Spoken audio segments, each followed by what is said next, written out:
Welcome back to another video here on the channel, and it is time to pick my Wales team of the decade between 2010 and the end of 2019. It's been an extremely successful time. Over those years, we've seen a Grand Slam, we've seen the two Six Nations Championships, we've seen two Rugby World Cup semi-final appearances. It's been an incredible time, and one stage at #1 in the world. It's been an incredible 10 years or so under the leadership of Warren Gatland. It's an end of a decade, and it's an end of an era for Warren Gatland as he moves on from Wales and we bring in Wayne Pivac. So it's going to be very interesting to see how the next 10 years go, but I thought it'd be interesting to pick my best team of the past 10 years. So let's get into it. So before we get into the team, make sure to subscribe, leave a like on the video and comment your thoughts down below. Comment your whole team down below. I want to see whether you think I've lost my mind or whether I'm speaking a bit of sense. We're going to start with the forwards and we're going to go through them like that. There'll be some honourable mentions along the way, but this, in my opinion, is the best team that I've played for Wales over the past 10 years. So starting at the tight head position, #1 shirt has got to go to Gethin Jenkins. Good in the loose and over 100 caps for Wales. He has been fantastic. I'll never forget his try against Namibia where he ran from like 40-50 yards.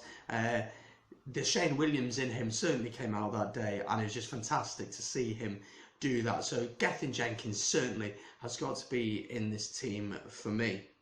Not really anyone who could compete with him in that position. I didn't feel like no other names really popped up into my mind.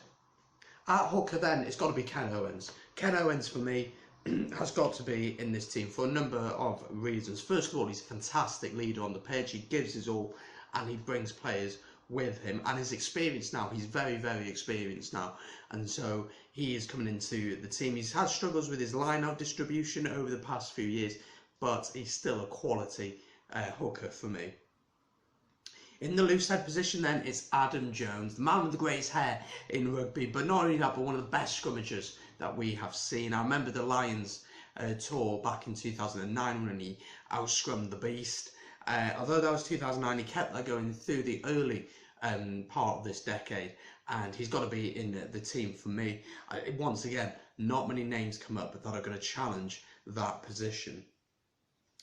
Now we're going to move over to the back row. One is very obvious and we'll get to him in a second, but we start with the position of #4 shirt goes to Luke Charteris. Now, there's a lot of players that I had thoughts about, so people like Jake Ball, Adam Beard recently has done really well, but I wanted to look at someone who had a decent amount of longevity throughout the decade, which I think is really important, but also has put in quality performances over that time. And for me, it's got to be Luke Charteris. One on the line-out option, he's a giant of a man, but also one of his best attributes was when he could stop and drive more, because he had such long arms, he could reach over and really affect the driving maul of an opposite team, and he'd stop so many of them. His work rate around the pitch, and I think his ball handling skills were slightly underrated as well.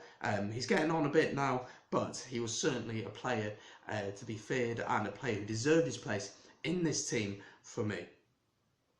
So the next player in this team is the most obvious in the whole team. I think it's Alun Wyn Jones, possibly the best player in the past 10 years here in Wales. Been so consistent and so good. He, for me, is the best player of the past 10 years in Wales. A captain, a leader. He does so much stuff that is unnoticed and that isn't really recognised by your average rugby fan. He does so much for us, and just his attitude and his work rate is something to be admired. So Alun Wyn Jones goes in, and his captain goes into this team. Now we head over to the blind side and open sides positions. First of all, Sam Warburton wears #6 shirt for me.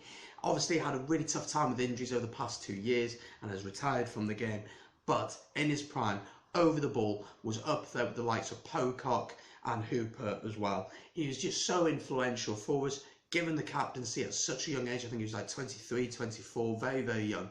Shown a lot of trust in him, Gatland did, but he certainly repaid that. The 2011 World Cup was incredible. 2015 was really good as well, and has just been such a wonderful captain, and players talk about the joy of playing under him as a captain, and so Sam Warburton goes into this team for me. Definitely, guys, so far, what do you think of my team? Let me know in the comments down below.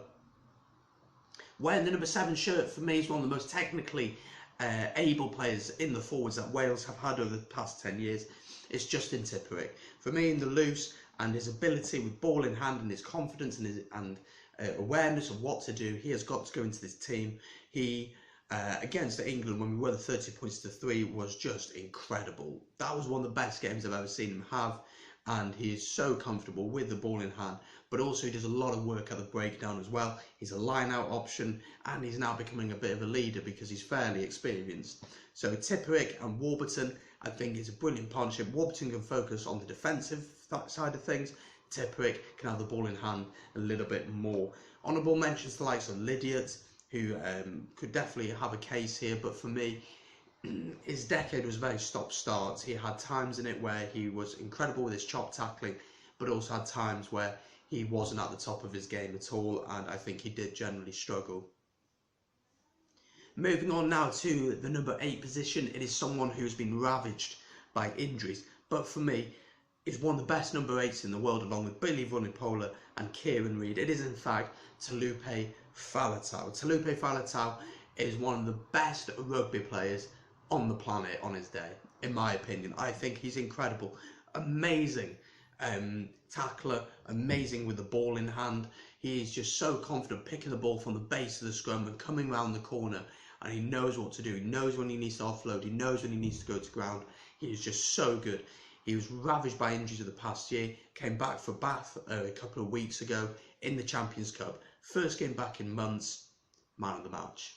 It's just incredible, and I think if he can keep his fitness for the Six Nations will be key for us, and also looking ahead to the Lions in a year and a half. If he's fit, he gets picked over Billy Vunipola any day of the week, any day. England fans, come at me.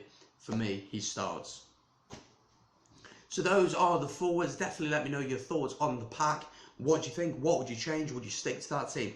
It's now time to move on to the backs. For the forwards, it's now time for the backs.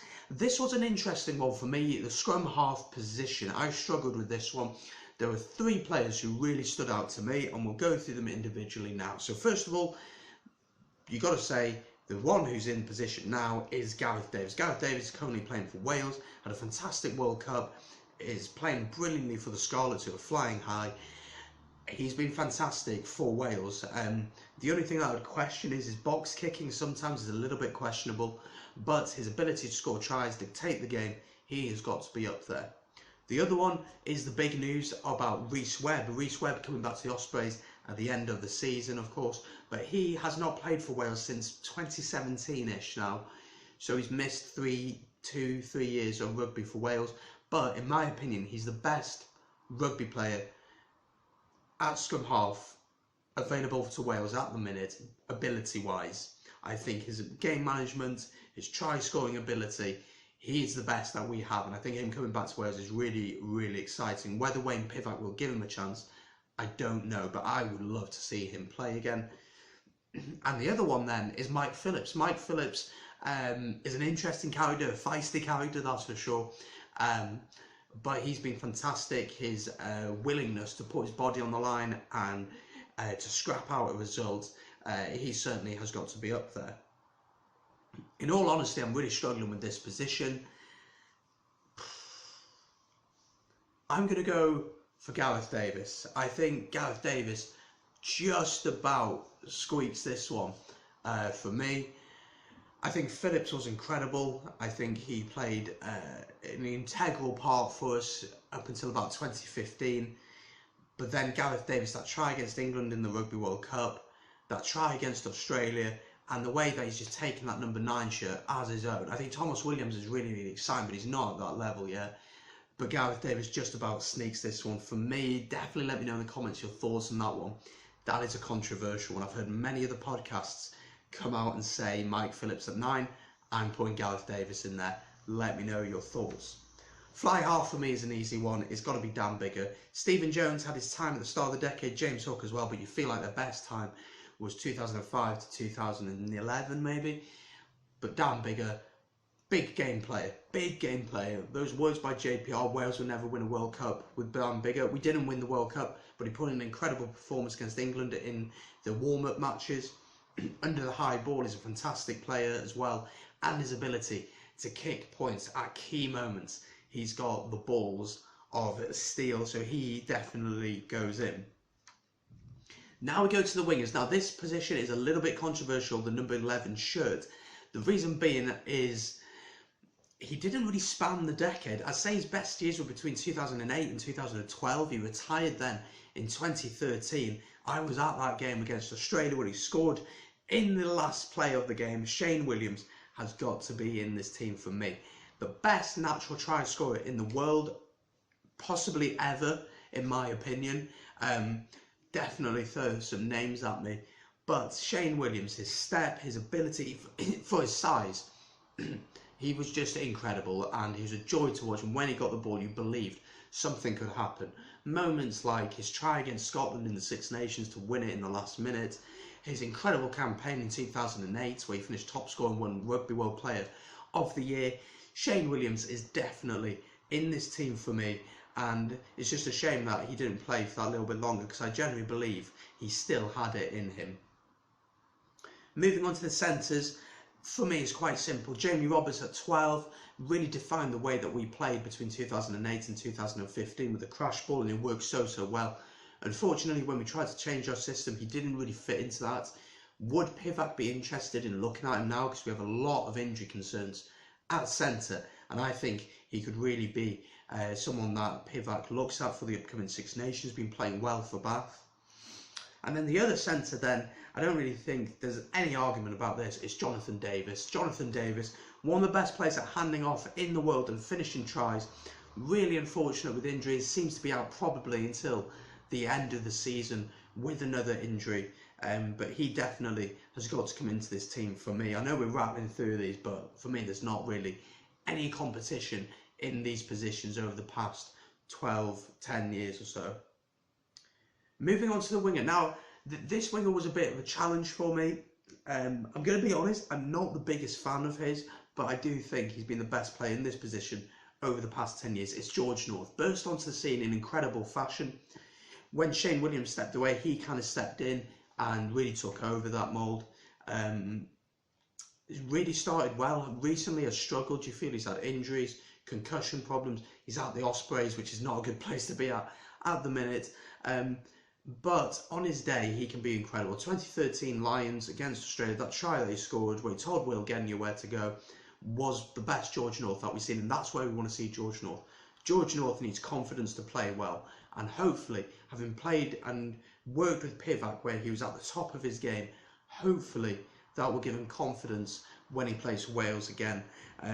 He just needs the ball in hand. Some games he just doesn't get enough of the ball, and sometimes you don't feel as if he comes in enough, or it takes different lines or options to get involved in the game enough. But George North is in this team.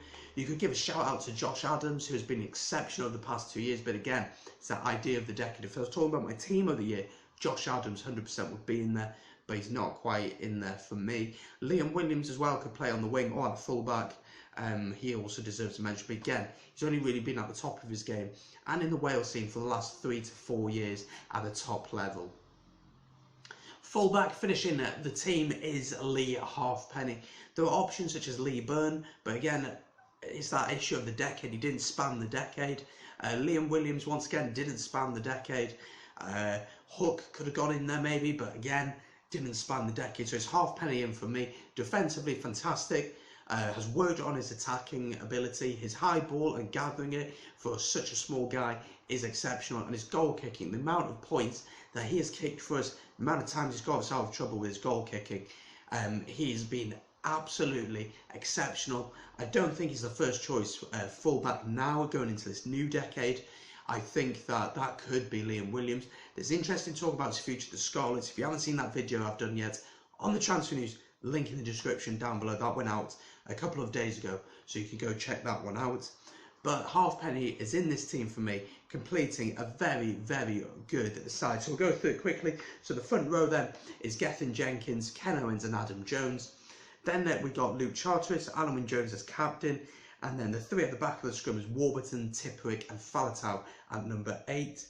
Scrum half then, we've got Gareth Davis just sneaking in ahead of Rhys Webber and Mike Phillips. Fly half then, Dan Biggar. The wingers then are Shane Williams and George North. The two centres, Jamie Roberts and Jonathan Davis. And then at fullback is Lee Halfpenny. Definitely let me know your thoughts in the comments down below. A bit of a longer video, hopefully you've enjoyed it. Let me know your thoughts in the comments, subscribe, and I'll see you on the next video here on Rugby. Peace.